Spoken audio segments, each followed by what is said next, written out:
Salut, bienvenue dans une nouvelle vidéo. Si vous avez cliqué sur cette vidéo, cela signifie probablement que vous aimez les films d'horreur. Mais quels sont les acteurs qui se cachent vraiment derrière tous ces personnages emblématiques? Aujourd'hui, nous allons vous montrer 10 acteurs de films d'horreur dans la vraie vie. Vous êtes nouveau sur la chaîne? N'hésitez pas à vous abonner, à cliquer sur la cloche pour activer les notifications et à laisser un pouce vers le haut pour nous soutenir. Numéro 10. Jason Voorhees est l'un des personnages de films d'horreur les plus célèbres et au moins 8 acteurs l'ont incarné depuis 1980. Kane Hodder a été le seul acteur à se glisser dans la peau de Jason Voorhees et a joué dans plusieurs films. Kane l'a très bien fait et c'est ce que les fans ont aimé chez lui. Cependant, dans le plus récent remake de Vendredi 13 en 2009, Derek Mears est l'acteur qui a reçu toutes les critiques positives. Ce qui est effrayant dans ce film, c'est qu'il est basé sur une histoire réelle. Numéro 9. L'homme derrière le méchant principal de la série Halloween n'est autre que Nick Castle.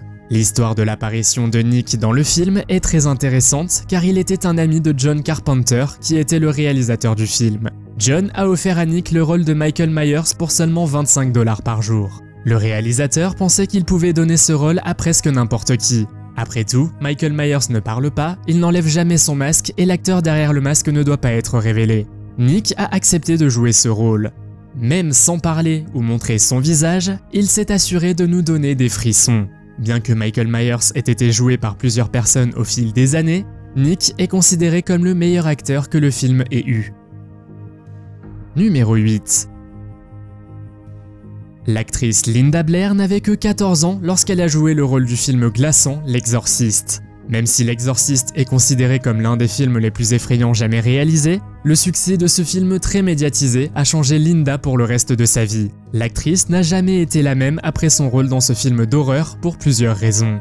L'une des choses les plus folles qui soit arrivée à Linda est le traumatisme qu'elle a subi sur le plateau lorsqu'elle a été accidentellement attachée à un lit truqué mécaniquement. Elle a subi une fracture dans le bas du dos, ce qui signifie que les moments où elle a crié et demandé de l'aide dans le film n'étaient pas seulement brillamment interprétés, c'était un véritable appel à l'aide. Numéro 7. Il semble que Javier Botet soit l'acteur qui n'apparaît presque jamais dans les films sans maquillage. C'est lui qui se cache derrière tant de monstres hollywoodiens, notamment Slender Man, Crooked Man, Faceless Man, Mama et récemment nous l'avons vu dans le film Mara. Bien sûr, il est difficile de reconnaître Javier dans au moins un monstre car chaque fois qu'il se transforme en son personnage, il est unique. Quand il était petit, Javier adorait les monstres et les dessinait tout le temps. Quand il a grandi, il a décidé de consacrer sa vie à l'art. Lorsque Javier travaillait à l'atelier d'effets spéciaux, le professeur lui a dit que son corps conviendrait parfaitement au maquillage de monstres. Pour ceux qui ne le savent pas encore, Javier a un physique unique.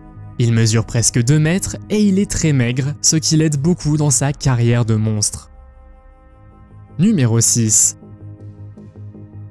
Bill Skarsgård est devenu célèbre grâce à son rôle du clown Pennywise dans l'adaptation cinématographique des romans Saw et Saw 2 de Stephen King. Nous nous souvenons tous du moment où le clown fait quelque chose de fou avec ses yeux. Mais saviez-vous que la façon dont il l'a fait n'a pas été créée par une animation par ordinateur ? En fait, cet acteur peut vraiment bouger ses yeux dans différentes directions, ce qui a effrayé tout le monde sur le plateau. Selon Bill lui-même, il a apprécié son rôle de Pennywise dans ça, mais il a aussi dit que ce rôle était très solitaire.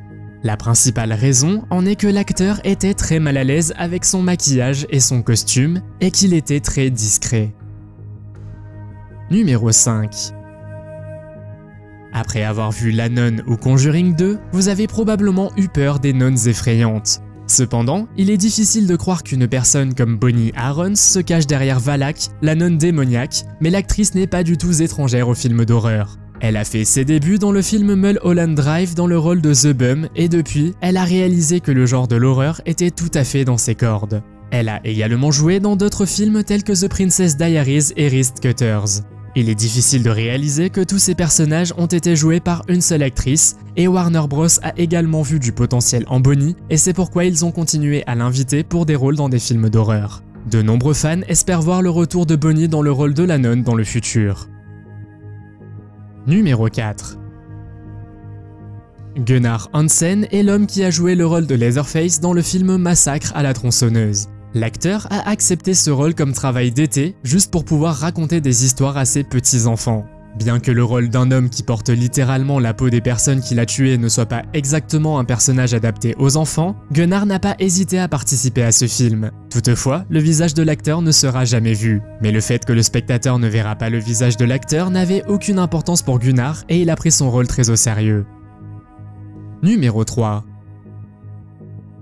The Grudge est un film d'horreur sur un esprit japonais vengeur, typiquement représenté avec de longs cheveux noirs et un visage pâle, couvert de grands yeux noirs avec des mouvements inhabituels et un bruit de mort. L'histoire de cet esprit est assez effrayante, car selon le folklore, l'esprit peut revenir dans le monde des vivants de manière physique. Ils ont le pouvoir de provoquer même des catastrophes naturelles, de tuer leurs ennemis, et les gens deviennent généralement des esprits vengeurs après leur mort s'ils ont beaucoup souffert dans leur vie et sont morts dans la douleur ou le chagrin. Il est difficile de croire que de belles femmes comme Takako Fuji, Aiko Oriushi, Hanamoon, Misaki Saisho et d'autres ont joué le rôle de cet effrayant esprit vengeur Kayako Saeki. Beaucoup ont également parlé du son émis par l'esprit, le croassement caractéristique de Kayako.